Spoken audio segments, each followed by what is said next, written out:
समझदार लंबा। एक बार की बात है, एक छोटे से गांव में एक लंबा आदमी रहता था जिसका नाम रामू था। उसकी लंबाई का कोई सानी नहीं था और लोग उसे प्यार से लंबा कहते थे। उसकी लंबाई उसकी सबसे बड़ी विशेषता थी, लेकिन वह इस बात से कभी भी खुश नहीं रहता क्योंकि लोग उसे देखकर केवल उसकी लंबाई का मजाक उड़ाते थे। एक दिन गांव में एक पंडित जी आए। वे बहुत ज्ञानी और समझदार थे। लोग पंडित जी की बातों को ध्यान से सुनते थे और उनकी सलाह को बहुत महत्व देते थे। लंबा भी पंडित जी के पास गया और अपनी समस्या बताई। उसने कहा, पंडित जी, लोग मेरे लंबा होने का मजाक उड़ाते हैं। मुझे लगता है कि मेरी लंबाई मेरी कमजोरी है। पंडित जी मुस्कुराए और बोले, लंबा, तुम्हारी लंबाई तुम्हारी कमजोरी नहीं बल्कि तुम्हारी शक्ति है। क्या तुमने कभी सोचा है कि तुम्हारी लंबाई का उपयोग कैसे किया जा सकता है? लंबा हैरान हो गया और पंडित जी की बातों पर ध्यान देने लगा। पंडित जी ने लंबा को एक परीक्षा देने के लिए कहा। उन्होंने उसे गांव के बाहर एक ऊंचे पेड़ पर चढ़ने के लिए कहा, जहां एक मंझला आदमी बिना मदद के नहीं पहुंच सकता था।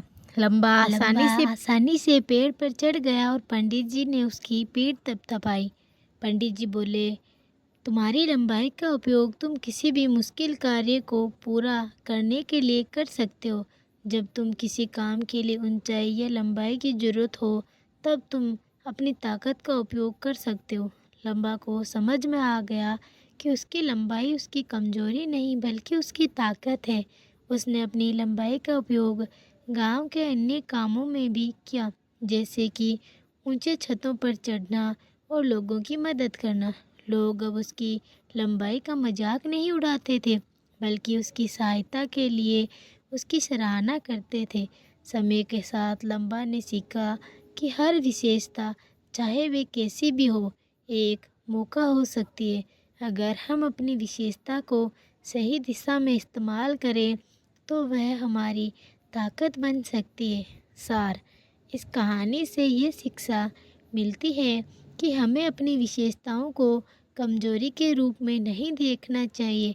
सही दृष्टिकोण और उपयोग से हर विशेषता हमारी ताकत बन सकती है। आज के लिए इतना ही।